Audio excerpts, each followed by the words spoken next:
Hello, my fellow humans, and welcome to another episode of the Tiger Den podcast with your host, Kyle Tiger Jarvis. I'm really excited about this for number one reason being the new music. I hope you guys enjoyed that. And a big shout out to Dope Knife for helping me get my show going with some killer music for the intro sequence. So thanks, my man. I really appreciate that. And I wanted to do this episode tonight. This is not the episode that I had planned to do next. That episode is still coming on the Iran-Contra scandal and Gary Webb and the crack cocaine epidemic and the CIA and how that all ties together. And yes, even Jeffrey Epstein ties into that story. So I'm excited to do that. But I wanted to bump that off until next time so that I could get this episode in, because I think it's really, really important, and it's going on now, or I should say it just happened. And I wanted to do a few more quick hitter type episodes like this so that I could get more content out to you guys on a more regular basis, and hopefully be able to cover more topics that way. And not just doing these long form episodes all the time like I've been doing the last few episodes. So thank you guys for bearing with me, and without any further ado, I want to get into the reason why I decided to do this episode, and it has to do with Daniel Hale. And I'll just get right into it. Daniel Hale is a former U.S. Air Force intelligence analyst, and he subsequently worked for the National Geospatial Intelligence Agency. And so essentially, he was charged, arrested in 2019 and charged under the Espionage Act for leaking classified military documents to a reporter who's widely to be believed to be Jeremy Scahill from The Intercept. Scahill later published the Drone Papers based on Hale's leaks, and Hale also ghost authored a chapter in Scahill's book, The Assassination Complex, also based on Hale's leaks.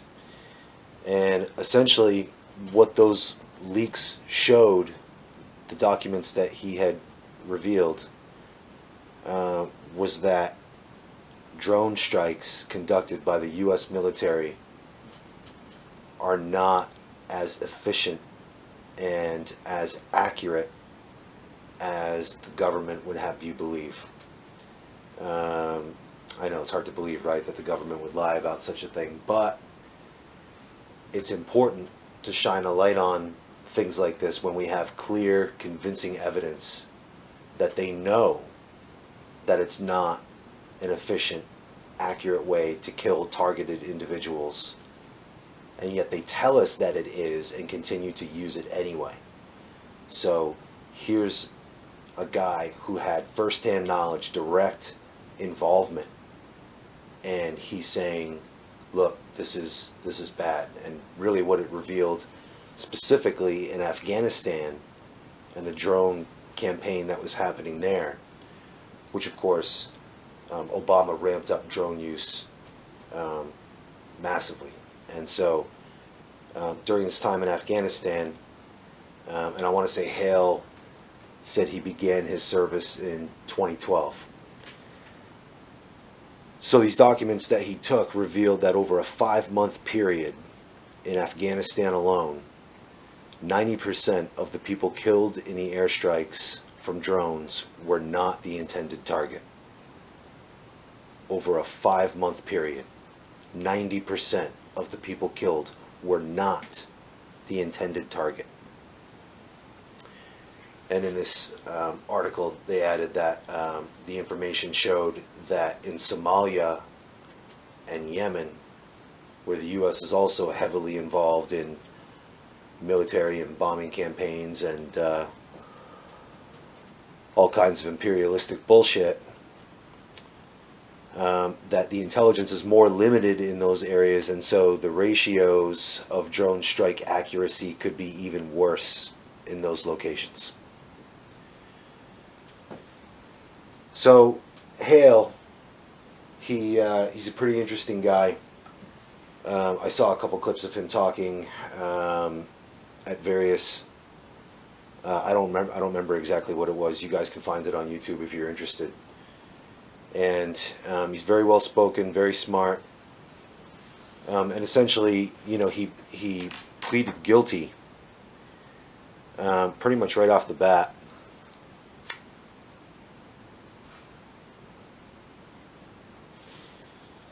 And he had written a letter for the judge. It said that he had essentially thrown himself at the mercy of the court.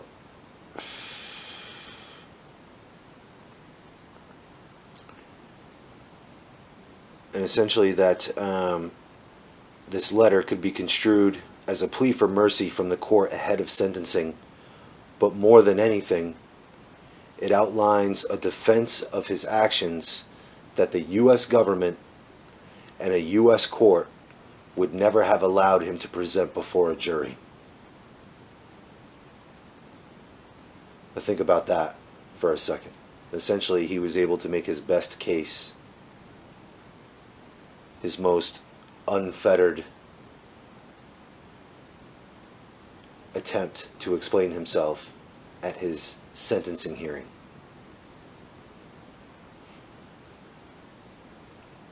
So essentially, he said, yeah, I did this. He didn't try to deny it, and pled guilty, and, like I said, basically threw himself at the mercy of the court and acknowledged what he did, but didn't apologize for it, and said, this is why. And essentially it was because he exposed this information that drone strikes are not what the U.S. government tells us to be. And I'll read you some passages here from an article that I found in Reason. Hale's leaks were intended to show that the drone assassinations under President Barack Obama were not what the American public believed them to be. The government insisted that its secret kill list of terrorists was carefully vetted, and that the drone strikes were only deployed to kill those the government and military believed it was unfeasible to arrest. The reality, Hale revealed, was that the drone strikes regularly resulted in the deaths of innocents, and that the government covered it up by automatically classifying anybody killed as militants, even when they weren't the target of the strikes. This allowed the government to insist that civilian casualties were being kept to a minimum.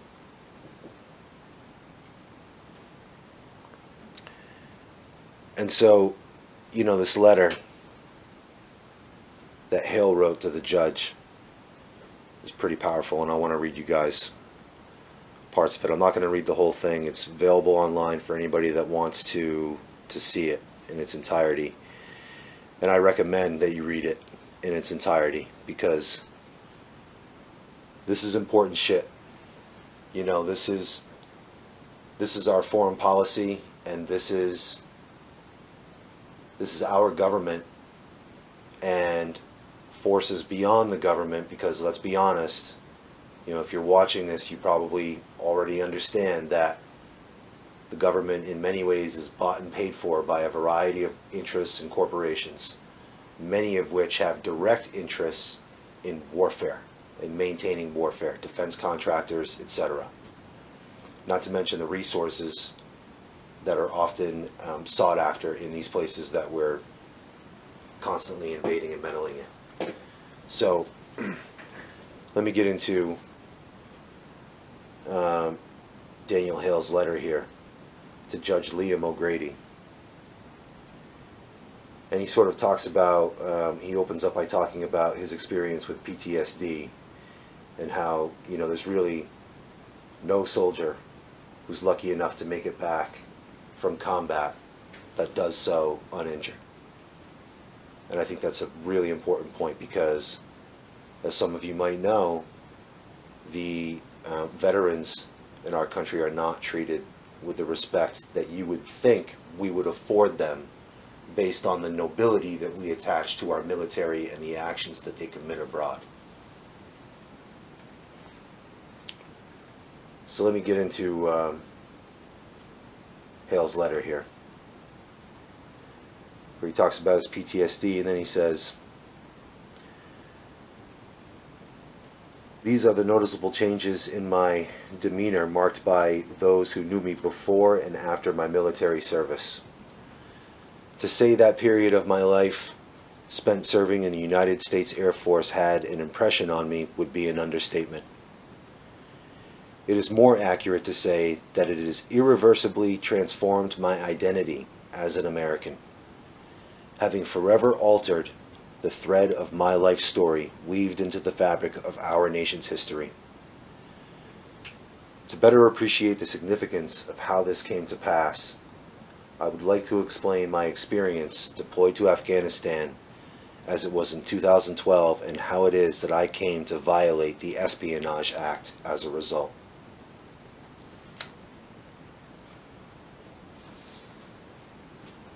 And so, right off the bat, you have to love it because he's just telling you, yeah, I did this, and here's why.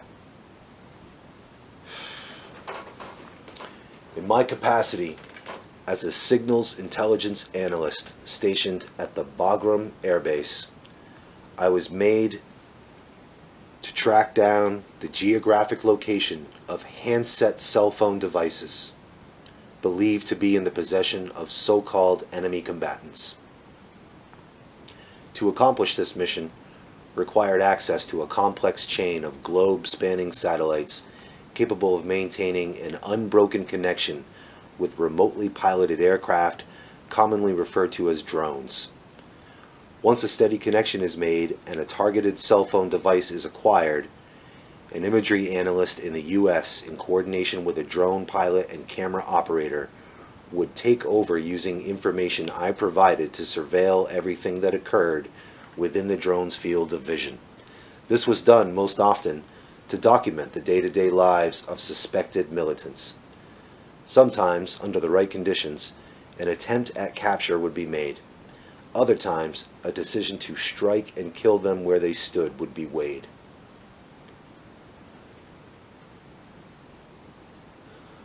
The first time that I witnessed a drone strike came within days of my arrival to Afghanistan. Early that morning, before dawn, a group of men had gathered together in the mountain ranges of the Patika province around a campfire, carrying weapons and brewing tea. That they carried weapons with them would not have been considered out of the ordinary in the place I grew up, much less within the virtually lawless tribal territories outside the control of the Afghan authorities. Except that among them was a suspected member of the Taliban, given away by the targeted cell phone device in his pocket. As for the remaining individuals, to be armed of military age and sitting in the presence of an alleged enemy combatant was enough evidence to place them under suspicion as well. Despite having peacefully assembled, posing no threat, the fate of the now drinking tea men had all but been fulfilled. I could only look on as I sat by and watched through a computer monitor when a sudden, terrifying flurry of hellfire missiles came crashing down, splattering purple-colored crystal guts on the side of the morning mountain.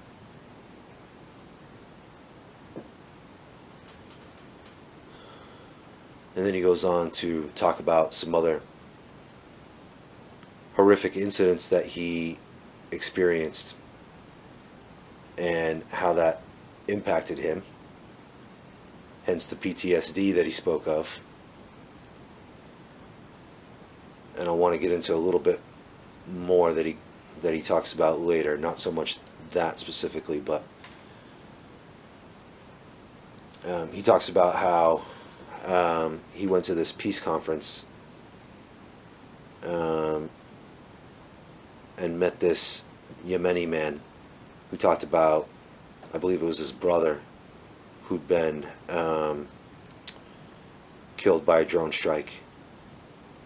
when they didn't believe that he was an enemy combatant or had any reason to be targeted like that. And Daniel Hale said, he was horrified to realize that he had actually witnessed this particular drone strike from his location in Afghanistan. And it was devastating for him to realize that. But I want to get into another part here. Sort of, towards the end of the letter, where they talk about the government and the way that they talk about drone strikes. And he talked about how there was another incident where they had been ordered to conduct a drone strike on a suspected militant in a vehicle traveling at a high rate of speed towards Pakistan in a vehicle, and so they executed the drone strike, but it mistargeted and took out, hit part of the car, but they were able to keep going, and then they pulled over, and the guy pulled over, and then a woman got out, and Hale said, it's shocking enough that this woman had gotten out, but then come to find out the two little girls were in the back seat, and one of them was dead. And they put the bodies in the dumpster on the side of the road. One of them was still alive, so that they could make a quicker escape because they were in under some sort of duress, who knows, and left. Not that that's justifying, but clearly these people were in some kind of crisis already before this drone strike that killed one of their daughters. And so, all these experiences for Hale, that was kind of it. And he talked about how now whenever I encounter an individual who thinks that drone warfare is justified and reliably keeps America safe, I remember that time and ask myself, how could I possibly continue to believe that I am a good person, deserving of my life and the right to pursue happiness?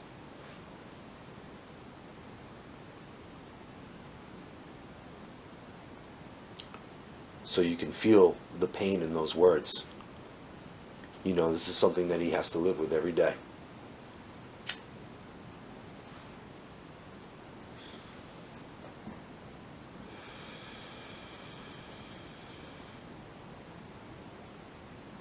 So, he talked about 1 year later, at a farewell gathering for those of us who would soon be leaving military service, I sat alone, transfixed by the television, while others reminisced together. On television was breaking news of the president giving his first public remarks about the policy surrounding the use of drone technology in warfare. His remarks, this is of course referring to Obama, his remarks were made to reassure the public of reports scrutinizing the deaths of civilians in drone strikes and the targeting of American citizens. The president said that a high standard of near certainty needed to be met in order to ensure that no civilians were present. But from what I knew of the instances where civilians plausibly could have been present, those killed were nearly always designated enemies killed in action unless proven otherwise.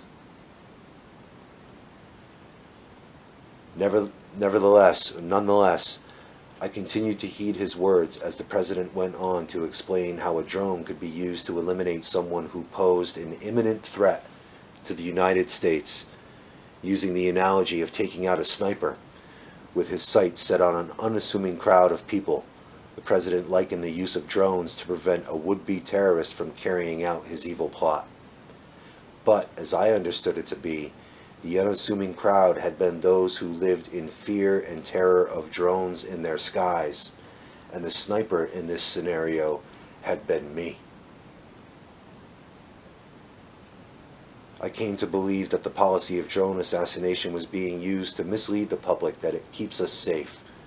And when I finally left the military, still processing what I'd been a part of, I began to speak out, believing my participation in the drone program to have been deeply wrong. I dedicated myself to anti-war activism and was asked to partake in a peace conference in Washington, D.C. in November 2013. And this is where he talks about how he met the Yemeni man whose brother, Salem bin Ali Jabir, and their cousin, Walid. Walid had been a policeman, and Salim was a well-respected firebrand imam, known for giving sermons to young men about the path towards destruction should they choose to take up violent jihad. And they were killed by a drone strike. And Hale witnessed it unknowingly at the time, that there was any connection, that he would have any connection.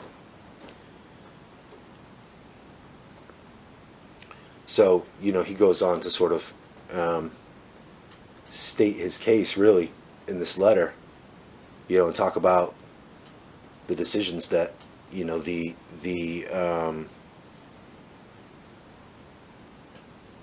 personal pressure as a human being to do the right thing. He had access to this information that drastically, detracted from what the government had been telling us, and he felt compelled to share it. And so he talks about, Your Honor, the truest truism that I've come to understand about the nature of war is that war is trauma. I believe that any person either called upon or coerced to participate in war against their fellow man is promised to be exposed to some form of trauma. In that way, no soldier blessed to have returned home from war does so uninjured. The crux of PTSD is that it is a moral conundrum that afflicts invisible wounds on the psyche of a person, made to burden the weight of the experience after surviving a traumatic event. How PTSD manifests depends on the circumstances of the event. So how is the drone operator to process this? The victorious rifleman, unquestioningly remorseful, at least keeps his honor intact by having faced off against his enemy on the battlefield. The determined fighter pilot has the luxury of not having to witness the gruesome aftermath. But what possibly could I have done to cope with the undeniable cruelties that I perpetuated? My conscience, once held at bay, came roaring back to life. At first, I tried to ignore it, wishing instead that someone, better placed than I, should come along to take this cup from me. But this too was folly. Left to decide whether to act, I only could do that which I ought to do before God and my own conscience.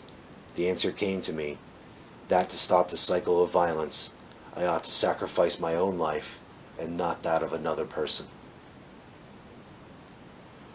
So I contacted an investigative reporter with whom I had had an established prior relationship and told him that I had something the American people needed to know.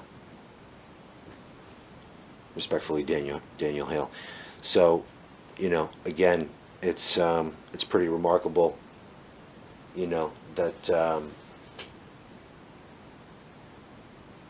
there's no denying the circumstances of what happened. The only debate is around whether or not you think it's justified, what he did.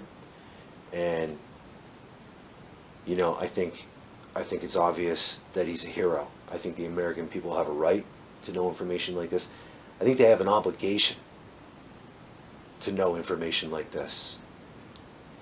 And the government withholds information like this from us on purpose, and in fact misleads us on purpose when it comes to just about everything.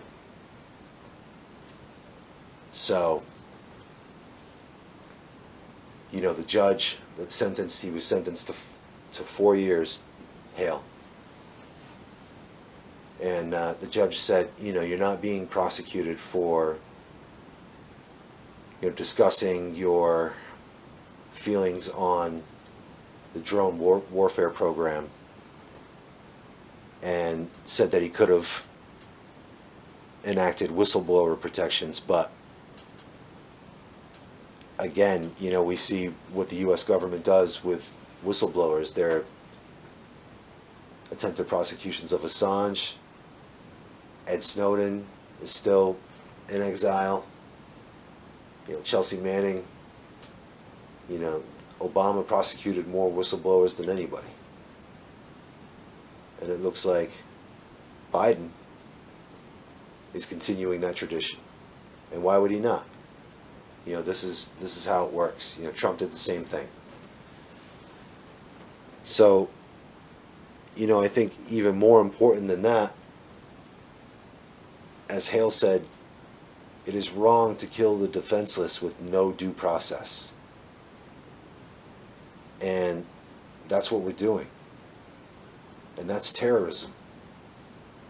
So it's really hard, right, when you take a cold, hard look at it, to think of it as anything other than terrorism, what we're doing. Now, we say we're fighting that, but who really are the terrorists?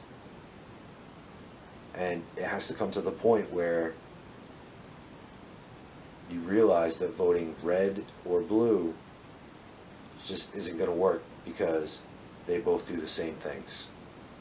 Right now, we're bombing Somalia, which is one of the poorest fucking countries in the world. Half the population is nomadic, and we're bombing them.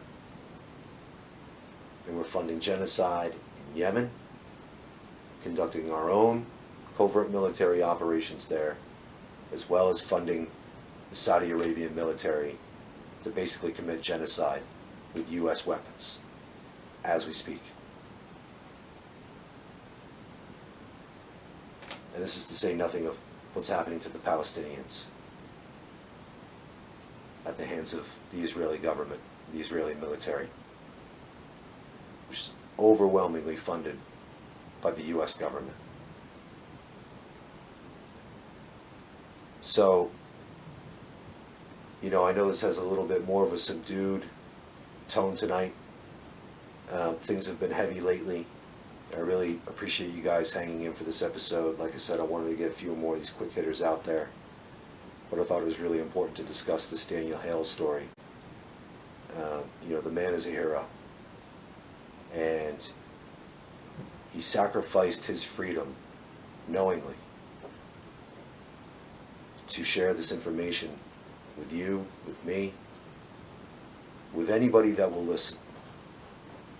And the more people who do listen, and the more people who think about it, and think about the implications of this information and what it means about our government and our foreign policy, no matter which party is at the helm, the better off we'll be. Because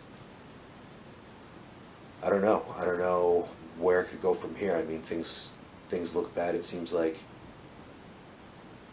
that they're getting worse. And I know a lot of you probably feel that in different areas. And so all that means is that we have to get stronger, and that we have to band together. And the best way to do that, I think the only hope that we have to accomplish that, is to admit some very hard truths when it comes to what our leaders are really up to, and why, and who's paying them to do it. And it gets pretty ugly when you go down those rabbit holes, but once you do it, it's liberating, because the truth will set you free, and it brings us that much closer to being united for a real cause, for a real purpose. And I can't think of anything better. So I'd like to leave it there for tonight. Thank you guys for tuning in to another episode of the Tiger Den podcast. And I'll get that Iran-Contra episode done soon for you guys. I look forward to putting that together. That's going to be a fun one. Probably a little bit longer, because there's a lot to cover there. But I am going to do some quick hitters. I might throw 1 or 2 quick hitters out before I get the Iran-Contra episode out. But thank you again for your support, for tuning in. And remember, question everything, always. And I'll see you next time in the Tiger Den podcast.